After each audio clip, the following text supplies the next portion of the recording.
2013 में पहला हिंदुस्तान में एक एजुकेशन का डिस्ट्रिक्ट लेवल का कैडर मेवात कैडर के नाम से बनाया था और उसमें यही था कि जब शिक्षक ही नहीं होंगे तो स्कूल में बच्चे पढ़ेंगे क्या। लेकिन उस मेवात कैडर की जो भर्ती है, जो शिक्षा मंत्री जी ने जवाब दिया है आपके माध्यम से, उसमें आप देख सकते हो कि पिछले 5 वर्षों में जो वैकेंसियां थी वो तो बढ़ गई है तकरीबन 50%। 111 स्कूलों में एक भी टीचर नहीं है। 74 स्कूल उसमें मिडिल 8वीं तक के हैं, 13 स्कूल +2 तक के हैं।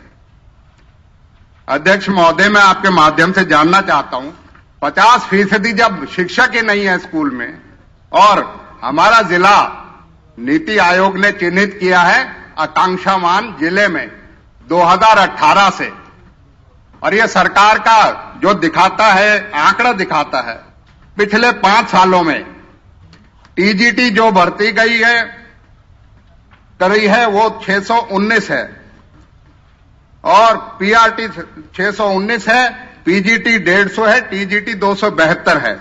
जबकि इनमें जो रिक्त स्थान है वो है 573, 918 और 2527। हजारों की संख्या में शिक्षक नहीं है और भर्ती हो रही है 5 सालों में सिर्फ इतनी सी। आप देख सकते हो कि इसकी गंभीरता क्या है। और यहां आकांक्षामान जिला बनाने के बाद भी इस जिले में शिक्षक जो है वो नियुक्त नहीं किए जाते। एक बात और है, जो शिक्षक थे भी वहां उनका भी तबादला कर दिया गया वहां से। कांग्रेस के 10 साल के राज में एक भी शिक्षक जो है उस जिले से स्थानांतरण नहीं किया गया था। अब रिलैक्सेशन देके वहां से हजारों की संख्या में शिक्षकों को तबादला कर दिया गया। यही गंभीरता है क्या सरकार की, जिसकी जो ये करते हैं, जो जवाब दिया है मेवात कैडर बनाया तो इसीलिए था जिससे कि वहां शैक्षणिक स्तर को किया जाए, उसके नतीजे आने भी लग गए थे। वहां हजारों की संख्या में भर्ती भी इसके कैडर के हुई थी। तो इन 5 सालों में क्या सरकार के पास इतने वो नहीं है कि या गंभीरता नहीं है इस इलाके की शैक्षणिक उसके लिए?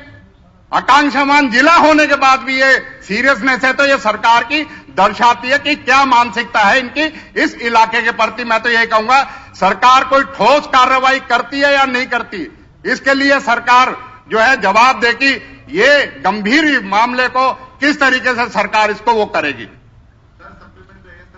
पहले उनका जवाब तो आ जाने दो। अध्यक्ष महोदय, माननीय सदस्य ने जो बात कही कि कैडर 2013 में मेवात कैडर इन्होंने बनाया था, ये बात तो सही है कि कैडर तो इनके टाइम में बना था, लेकिन भर्ती इनके टाइम में कोई नहीं हुई। इनके टाइम में भी 325 2012 से लेकर 2015 तक 375 लोगों की भर्ती। हमारे टाइम में 1225 की भर्ती। लेकिन फिर भी मैं इसको कोई वो नहीं, तो उन्होंने बात की इस करके मैं उनकी बात नहीं कह रहा, जो उन्होंने बात कही कि हमने ये किया था। पर लेकिन मैं मानता हूं कि वाकई टीचर की बहुत कमी है। जो इन्होंने स्कूल खाली बताया, स्कूल खाली कोई नहीं है। 101 स्कूल ऐसे हैं जहां टीचर नहीं है, लेकिन इंटरनल एडजस्टमेंट करके सब स्कूलों में टीचर हैं। वो 101 स्कूल है जहां है नहीं, लेकिन वहां भी है। और दूसरा एक मिनट,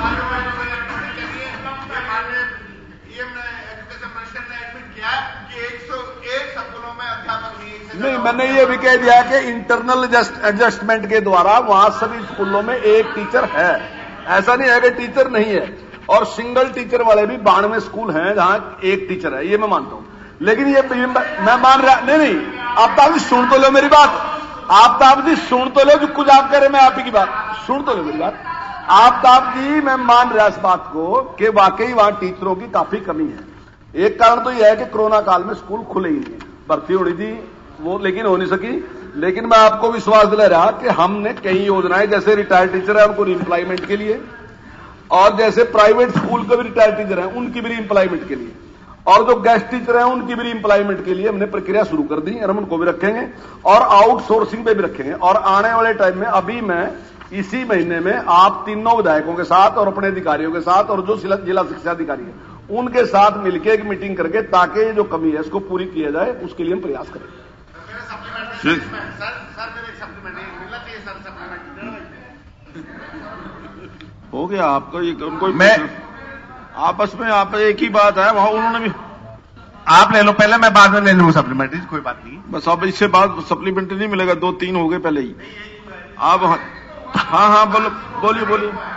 आप भी नहीं बोलना देना चाहते, सरकार को इतनी वो है। नहीं बोलिए, मैं तो कह रहा हूँ, आप बोलिए। नहीं सर, ऐसे थोड़ी हम अपना अधिकार बोलिए। आप कहते हो दोनों एक सप्लीमेंट पूछा, उससे पहले ही दूसरी पूछने से पहले ही आप कह रहे हो। मैं तो कह रहा हूँ पूछिए, आप पूछिए। नहीं, आप तो पहले कह रहे हो किसी चीज। हाँ तो पूछिए, मैं कह रहा हूँ कि आप सप्लीमेंट्री। मंत्री महोदय, ये प्रक्रिया ऐसे नहीं होगी जैसे पूरी आपकी गंभीरता लग रही है मेरे को किसी चीज का। इस पे बिल्कुल भी तनिक भी वो नहीं है। आप इस चीज पे गंभीर ही नहीं है, नहीं तो 6 साल में ऐसा नहीं है कि आप इस चीज को समझे। आप भी और मुख्यमंत्री भी। प्रश्न क्या है? कई बार ऐसे नहीं है। सर प्रश्न पूछिए। क्या सर पूछ रहा हूं मैं। सर इसमें एक बात बताओ, आज तक क्यों नहीं इसमें किसी चीज के लिए कोई ऐसे प्रयास करे गए? पिछले भी ये सेशन में इस तरह का हमने सवाल किया था, जब भी जवाब यही मिला था, लेकिन उसका आंसर जो है मैं कह सकता हूं बड़े खेद के साथ 2 साल में कोई नतीजा नहीं आया। इस चीज के लिए हम इस बात को कैसे यकीन करें कि ये इस पे गंभीरता है? चलिए एक बंदा ही ऐसे, अब उनके एरिया का मामला उनको पूछने दो जरा। क्या जो गेस्ट टीचर 13,746 मेवात में लगाए हुए हैं, क्या सीएम साहब ने पीछे कहा था उनको बुला करके, नहीं 30 अक्टूबर को, कि बेसिक सैलरी जो सर्विस रूल्स वगैरह हैं जो रेगुलर टीचरों के बराबर दिए जाएंगे, क्या सरकार की ऐसी प्रतिक्रिया है या नहीं, ये बताया जाए। इस प्रकार की छूट दी थी, अगर कोई भी टीचर वहां जाना चाहता है तो उसको 10% हम ज्यादा देंगे। अगर कोई भी हरियाणा से कोई भी टीचर अगर मेवात में जाना चाहता है तो हम 10,000 रुपए उसको ज्यादा देंगे। रेगुलर उसकी नहीं पूछी मैंने आपसे, गेस्ट टीचर का बता दीजिए मुझे। वहां जाने के लिए आप सरकार आदेश करे, सरकार आदेश ही तो नहीं करती, गंभीरता ही नहीं दिखाती। आप उसमें सैकड़ों टीचर ऐसे हैं जो वहां जाना चाहते हैं, लेकिन आप उस चीज को मतलब करते ही नहीं। उनकी रिप्रेजेंटेशन सारी सरकार के पास आई हुई है और उसके बाद भी आप गंभीरता नहीं करते। मंत्री जी, ऐसा कोई भी जो गेस्ट टीचर की बात आपने मुझे कही, अगर वहां कोई जाना चाहेगा तो तुरंत हम उसको कार्रवाई कर देंगे। नहीं इसी रेगुलर टीचर, मैं तो रेगुलर टीचर की बात कर। एक मिनट रेगुलर टीचर चिरंजीव जी, आप टीचर का सवाल है, खुद बताएं। वो खुद रेगुलर टीचर की बात है, टीचरों का बताओ जवाब। रेगुलर टीचर रेगुलर जाना चाहते हैं, वहां रेगुलर टीचर जाना चाहते हैं हरियाणा के। हाँ 10% उसको हम ज्यादा देंगे, उसको हम 10% ऐसा। मंत्री जी उनकी चिंता ये है। एक मिनट जी। हाँ किरण जी प्लीज, बाकियों को भी बोलने तो। सारा ये हाउस आप ही ऐसे घुमाते रहोगे क्या? वो जवाब दे रहे हैं, मैं उनसे पूछ रहा हूं, उनको जवाब उनका है, आप बीच में डिस्टर्ब करते रहते। नहीं उनको समझाया करो, जब मीटिंग हो आपकी वहां बैठा करके समझाया करो। मंत्री जी मेरा निवेदन ये है, उनकी जो चिंता है कि जो एप्लीकेशन आपके पास आई पड़ी हैं वहां जाने के लिए, उनका डिसीजन कब तक कर दोगे? बस ये है उनकी चिंता के उनका डिसीजन हम 1 महीने में ही कर देंगे सबका। ठीक है, जो वहां जाने वाले हैं उनका 1 महीने के अंदर डिसीजन। मैंने सर और अध्यक्ष महोदय ये कह रहे कि गंभीर नहीं, जब मैं ये कह रहा कि रिटायर्ड टीचर को भी रीइंप्लाई कराने लग रहे, हम रीइंप्लायमेंट दे रहे, प्राइवेट स्कूल को भी हम दे रहे, हम गेस्ट टीचर को भी दे रहे, और हम आउटसोर्सिंग से भी कर रहे, और आपके साथ बातचीत करके फिर भी कर रहे। तो इसके बावजूद भी अगर गंभीरता लग रही फिर तो मंत्री जी उनका क्वेश्चन दूसरा क्वेश्चन है उनका। मेरा जवाब सुन लीजिए आप। हाँ जी, क्वेश्चन पूछा था कि जो रेगुलर टीचर आपने 13,746 भर्ती किए, सीएम साहब ने अनाउंसमेंट किया था कि समान काम और समान वेतन देंगे। क्या सरकार की प्रतिक्रिया है, उसके ऊपर मुझे जवाब चाहिए आपसे। जो 13,700 कुछ टीचर भर्ती किए हैं, हमने कब क्या समान काम कब समान वेतन? गेस्ट टीचर की, ये गेस्ट टीचर की बात है। गेस्ट टीचर तो आपके टाइम में भर्ती हुए थे, आपने तो निकाल दिए थे वो। अरे जब हमारी सरकार ने तो गारंटी दी ना, सीएम साहब कह के आए हैं, सीएम साहब ने उनकी नौकरी को जवाब चाहिए हमें। हम रेगुलर करेंगे, अब तक किए नहीं, हमने नहीं निकाले। चलिए ऐसे खान में वो तो कोर्ट ने खिलाफ फैसला दे दिया था, आपकी भर्ती है तो उनकी नौकरी तो अगर सुरक्षित करी तो इसी सरकार ने नौकरी सुरक्षित करी। बैठ जाए। उसको अगर सुरक्षित किया तो इस सरकार ने किया। असीम गोयल जी, असीम गोयल 1414 हो गया। नो सर, असीम गोयल जी सर 1414